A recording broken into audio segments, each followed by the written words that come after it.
होनी है। उसके साथ साथ माननीय प्रधानमंत्री जी ने ये घोषणा की है कि हम जाति की जनगणना भी कराएंगे। एक लंबे समय से मांग चल रही थी, जाति जनगणना होनी चाहिए। उसको आदरणीय नरेंद्र मोदी जी ने समझा और उसको उन्होंने घोषणा किया कि नहीं, हम जाति जनगणना कराएंगे। देखिए, जनगणना तो होती ही है, जनगणना पहले भी हुई है और 2021 में होनी थी, 11 में हुई थी, 21 में होनी थी, लेकिन कोरोना के कारण और बहुत सारी ऐसी परिस्थितियां थी जिसके नाते जनगणना को थोड़ा आगे बढ़ाया गया और जनगणना नहीं हो पाई।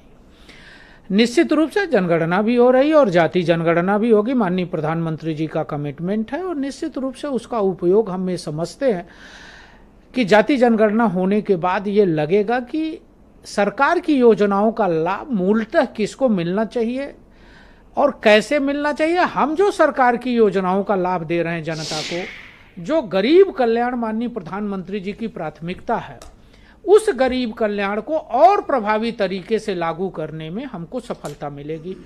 हम एक्चुअल जो वंचित हैं, शोषित हैं, गरीब हैं, उनको सरकार की जो मूलभूत सुविधा सरकार दे रही है, चाहे वो आवास की हो, शौचालय की हो, बिजली की हो, आयुष्मान कार्ड की हो, उनके घरों को रोशन करने की हो, पढ़ाई की हो, दवाई की हो, जो माननीय प्रधानमंत्री जी की कल्पना है कि भारत में जो भी नागरिक हो उसके पास छत होना चाहिए, उसके पास बिजली होनी चाहिए, उसके पास शौचालय होना चाहिए और उसको दवाई और पढ़ाई की गारंटी होनी चाहिए। इन सब चीजों को मैं आपको बधाई देता हूं कि आपने जातीय जनगणना कराने का आपकी पार्टी के नेतृत्व वाली सरकार ने संकल्प किया, आपको बधाई। लेकिन आपकी राजनीतिक नियत पर भी सवाल है कि आपने इसको जानबूझकर 2027 तक के लिए टाला ताकि आपको इसका राजनीतिक फायदा यूपी के असेंबली इलेक्शन में मिले। नहीं ब्रजेश जी, हमें लगता है कि कहीं ना कहीं, अभी मैं सुन रहा था कांग्रेस के प्रदेश अध्यक्ष की बात है, जो लोग ये बातें कह रहे हैं उनकी नासमझी है। मैं कांग्रेस की भाषा तो नहीं बोल सकता, बाकी दलों की भाषा, लेकिन मैं इतना जरूर कहूंगा कि जनगणना की प्रोसेस है, उस प्रोसेस में जब हम कास्ट जनगणना के बारे में जाएंगे तो पहले हम कास्ट की लिस्ट बनाएंगे। आपने देखा 2031 से लेके आज तक जब भी जनगणना हुई है, इसके पहले अनुसूचित जातियों की ही और SC ST की जनगणना होती थी, पिछड़ों की जनगणना नहीं हुई थी। इस नाते आज सबसे बड़ा काम है कि पहले कास्ट की लिस्ट बनाना, उसका सर्वे करना, फिर जनगणना के बारे में विचार करना और जाति जनगणना के साथ जाना। इन सब कामों को करने में टाइमिंग यूपी के असेंबली इलेक्शन से मैच कर रही है ना, 2027 मार्च। इसमें ब्रजेश जी एग्जैक्ट यही होगा जब यूपी के असेंबली इलेक्शन। जो जनगणना का सवाल है, जाति जनगणना का सवाल है, मैं एक बार फिर निवेदन करूंगा कि इसको इलेक्शन से नहीं जोड़ना चाहिए।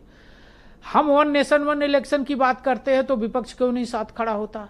देश के अंदर हर 4 महीने 6 महीने पर चुनाव होते हैं राज्यों के। आज केवल जातिगत तो नहीं, हम उसी पर आ रहे हैं। अभी बिहार का चुनाव है, 30 सेकंड में अपनी बात खत्म कर दो। अभी बिहार का चुनाव है, फिर खत्म होगा तो असम का चुनाव है, फिर खत्म होगा तो यूपी का चुनाव है।